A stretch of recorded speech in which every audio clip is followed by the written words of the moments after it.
Record store day, am I right? Vinyl!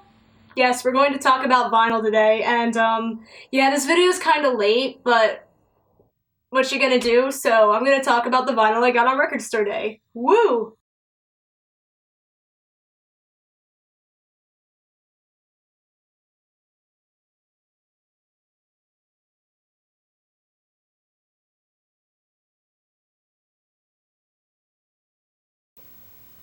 Du style.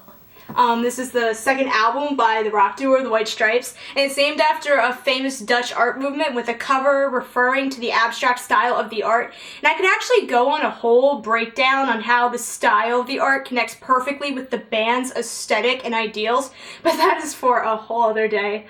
Anyways, this is a great album. Just as strong as their previous debut album, it sounds a bit cleaner, but still continues with that raw sound and heavy blues influence that we come to know and love about the Stripes.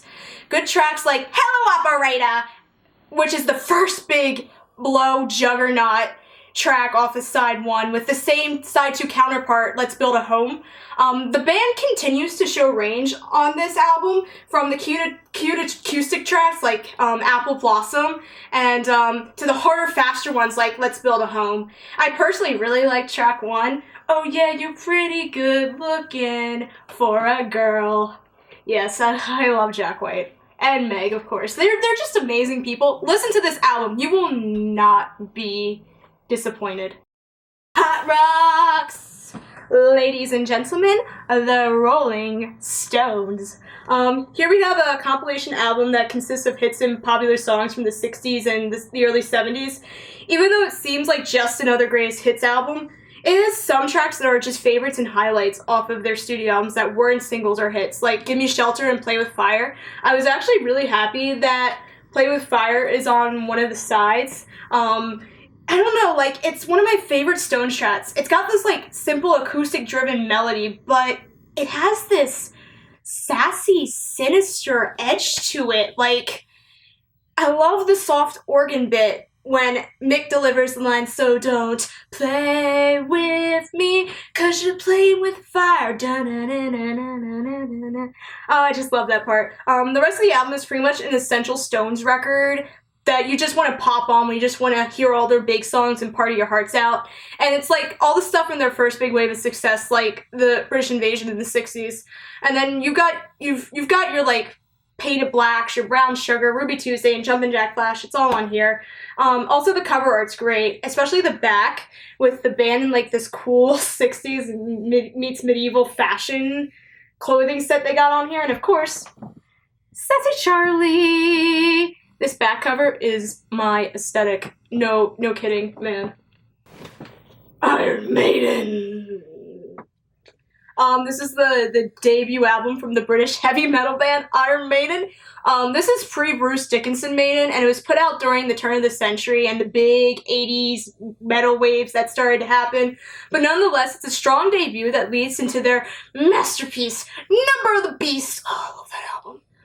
The moment you throw this record on, you get the punch right away with Prowler and the classic opening riff. The song is so raw and loud, and it's the perfect song to air guitar on when you're on your bed and you're jumping around. Of course, we had this album's main single, Runnin' Free. That is a good Maiden classic. Not my favorite Maiden single, but still a good track on a debut album. Another highlight from side one is the closer, Phantom of the Opera. That is probably my favorite off the album. It's just an epic song. I love the guitar work and the shifts that the song takes composition-wise, especially for, a heavy metal band that's laying the progressive work that metal's going to go through.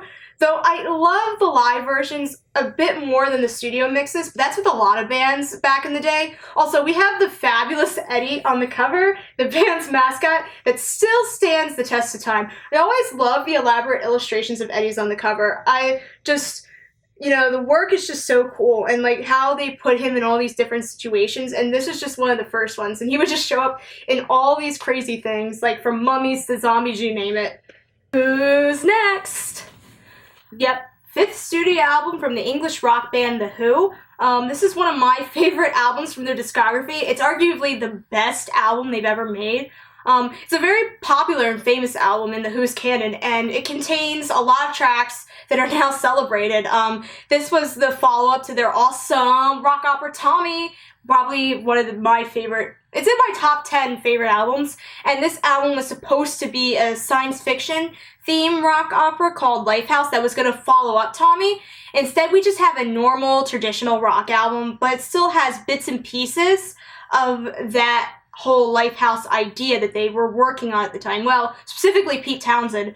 And despite it being scrapped, it had that essence. Like, the opening track, Bob O'Reilly, of course, Teenage Wasteland, Teenage Wasteland, yes, which is the most recognizable staple classic Who song. It opens with its iconic synthy piano intro that gives off that sci-fi vibe. And the lyrics can be metaphors for the story that Pete was putting together for Lifehouse. This is the type of album that doesn't have a bad track on it. Like, there are so many good tracks on here, and they don't get enough love. Like, Behind Blue Eyes, the vocals are so good on this, and the same with the lyrics. My wife really highlights John Entwistle's musicianship and his great piano lines. I'm telling you, if you have not heard this album, you have to get on it and listen to it. I cannot recommend this album enough. Please, listen to it. Just do it. Here's my last record to show you guys in my haul. This is more of a novelty record, and we will get to why this is in a moment. This is a special collector's edition of Mr. Crowley Live EP by the Prince of Darkness himself, Ozzy Osbourne, and it's a special pressing of the live EP that includes neat pictures of Ozzy on both sides of the record. Check it out. Woo! The reason why I feel this album is more of a novelty is because on the back it says that the sound quality of this picture edition is not comparable to the conventional edition. Playing of this record will result in surface noise, which means it's not going to sound as good as the regular pressings, and it will cause a lot of surface noise when you play it. Because of that, I'm just planning on displaying it somewhere. I mean, what are you gonna do? Try and play it but not having it sound as good? I think it'll make a good decoration on my wall. So this is my haul for this year's Record Store Day, and I look forward to sharing the next set of vinyl I get. And I wish you all good vibes and hope that I finally get Tanks on vinyl, which is one of the last glam albums that T-Rex put out, and I want to complete my T-Rex glam album trilogy because I have Electric Warrior and I have the Slider, but I don't have Tanks, and I freaking love Children of the Revolution.